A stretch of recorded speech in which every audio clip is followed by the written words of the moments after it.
You probably think that the way to get better at writing in your genre is to write more in your genre, but that is actually holding you back. There is a counterintuitive approach that works way better at helping writers become masters in their genre. Whether you write poetry, historical fiction, or fantasy, this one change will help you become better. Let's take a deep breath.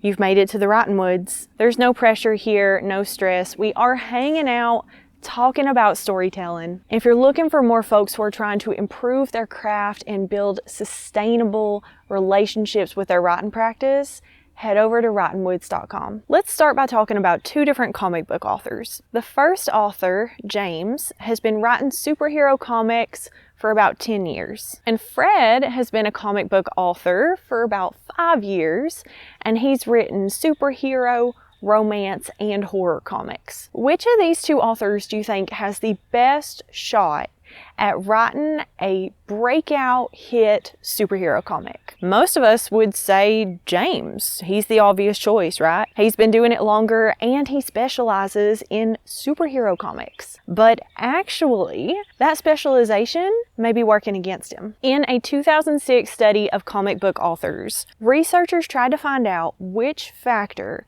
would help them predict which author would have a hit comic. They looked at factors like experience and resources, but the biggest predictor of hit comics was neither of those things. It was actually which author had the widest variety of genres on their resume. Across the data, they found that a writer who had worked in multiple genres, like superhero, romance, and horror comics, were more likely to have a hit comic than a writer who had only worked in a single genre. So why is this the case? That sounds kind of wild, right? Because we're told that the more time we spend working on something, learning about something, the better we're going to get at it. So why is it that somebody who's worked on a bunch of different things is going to be better than someone who's specialized? And how can we apply that to our own growth and development as writers? Every time we create or learn something, there are two opposing forces at work. The first is exploration.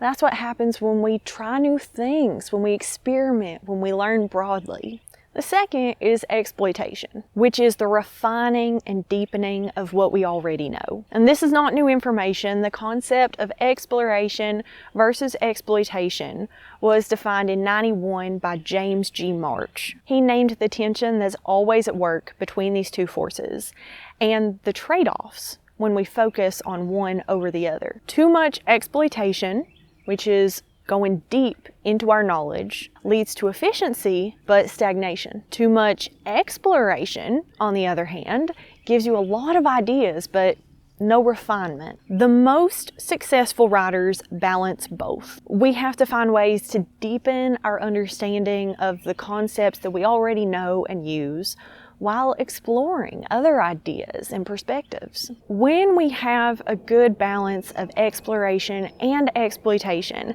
that leads to a very special kind of innovation. And by the way, y'all, I am not just talking about stories that blend genres, even though I love genre blending work. There's something deeper at play here, and it shows up both in hybrid work and in pieces that sit squarely in one genre. But what makes something innovative? Whether we're talking about a story, an idea, a product, anything that we put out into the world. A study in 2013 analyzed a bunch of scientific papers. That study found that the most impactful papers were those that combined familiar ideas with a small number of distant, more unusual ideas. And we've all seen this in books. We know that something that is familiar but with a twist tends to do well. Think about how popular retellings can be. Innovation comes from a mix of familiar and novel knowledge, not pure specialization, but also not total randomness. I love the example of Incentive, which is a platform that crowdsources solutions to really technical problems. For example, an organization may post a problem in the chemistry field, and anyone from any discipline can try to solve it. Many of the winning solutions on this platform utilize knowledge from completely unrelated disciplines. Sometimes you have to break out of the familiar way of thinking. In this exploration phase, we are acquiring all kinds of different ideas and perspectives that we can then use to build an innovative story. But this type of story needs to do more than just combine genres or throw tropes from different genres together. There's something really specific that writers should do during the exploration phase to take advantage and prepare to write a really unique, innovative story. Of course, the first part is to explore. We get the advice to read a lot in our genre, which is important. You need to be familiar with your genre, but you also need to read in other genres. Read widely. Read memoir and sci-fi and poetry and nonfiction. Read classics and modern stories. Read books by different people with different backgrounds and different views of the world. If you only read in one genre, you're seeing the same patterns repeated. You get stuck in one way of approaching a story. So reading widely in many different genres is part one. And that's great advice. If you just take that advice, you're halfway there. But what happens if you read in all these different genres, but you only write in one genre? You may get a variety of ideas, but you don't learn how to use them. When you read across genres, it's like collecting a whole bunch of different tools. You got hammers and saws and drills, but if you don't write in different genres, you never practice using these tools. So when it comes time to actually build your masterpiece, you pick up that drill and you're going to be uncomfortable using it. Or worse, you may not reach for it at all. And maybe gathering dust in your workshop. Reading expands your imagination. Writing expands your ability. When you are reading and writing widely, there's one specific approach that's really going to help you get the benefit out of this. And we're going to talk about that, but first, let's address the elephant in the woods. You may be thinking, I don't have time to write in my genre, much less other genres. Y'all, this does not need to be a drain on your time and energy. And in fact, you may find that writing in other genres makes you feel more energized for your main projects. You don't need to spend equal amounts of time working in every genre, and you don't need to publish in every genre. You're not trying to become a master of everything. You're simply exploring enough to strengthen your core skills. Think of yourself like a chef tasting all kinds of different ingredients. You don't need to become a sushi master or a French pastry chef, but understanding other flavors will help you make your own dishes better. There may be other reasons that it feels uncomfortable to try different genres. I was at a conference recently and I was prompted to write a poem. Y'all, I hadn't written a poem since college, but I was there and it was a good prompt and everybody was doing it together, and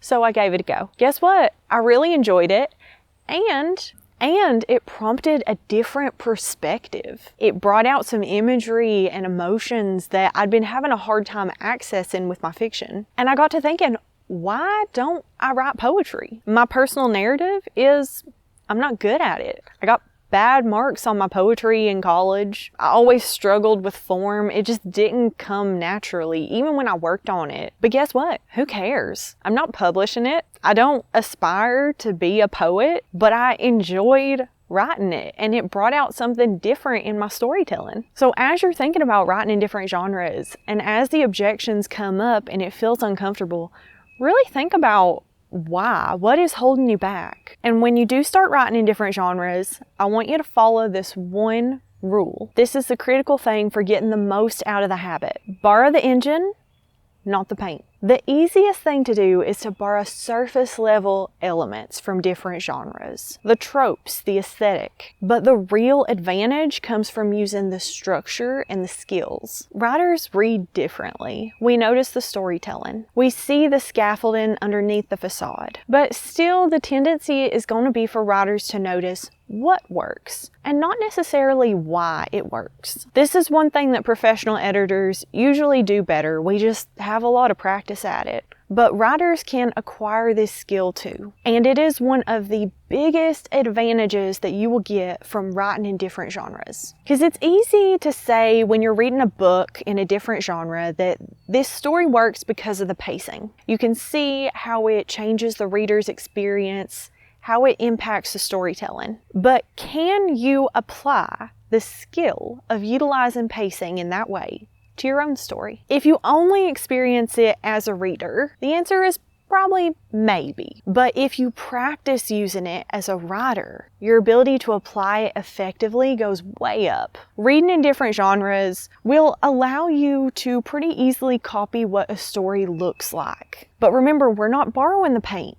We want the engine. We want to apply why it works to many different stories in different ways. And this is where having this knowledge really deepens your entire storytelling practice and makes you a much better writer in your genre. When you run into a problem, you've got a whole garage full of tools. And if you've been writing outside your genre, you've got experience using all of them. I don't know about y'all, but to me, that sounds like a master in the genre. But if you only write in your genre, and especially if you only read in your genre, your available tools are far more limited. So if you are trying to become a master in your genre, whatever it is, spend time writing in other genres. Reading widely gives you ideas, and writing widely gives you skills. And you need both to create something that is truly innovative. Y'all, the magic happens when you combine exploration and exploitation. When you take lessons from all kinds of different stories and genres and apply them to your own work. And we're not just copying what it looks like here. We are learning lessons about why things work and applying them to many different situations. We're borrowing the engine, not the paint. Just because you publish in one genre or want to be known for one specific type of story doesn't mean you don't have anything to learn from other genres. And the way that you apply these new skills may not even be visible to your readers. Innovation is often subtle. Your story may sit squarely within one genre, but utilize structures, concepts, and insights from many other types of stories. So y'all, if you want to truly master your craft, don't just stay in your lane. Explore, experiment, and then apply what you've learned. That's how you write stories that are both familiar and extraordinary. Stories that truly stand out.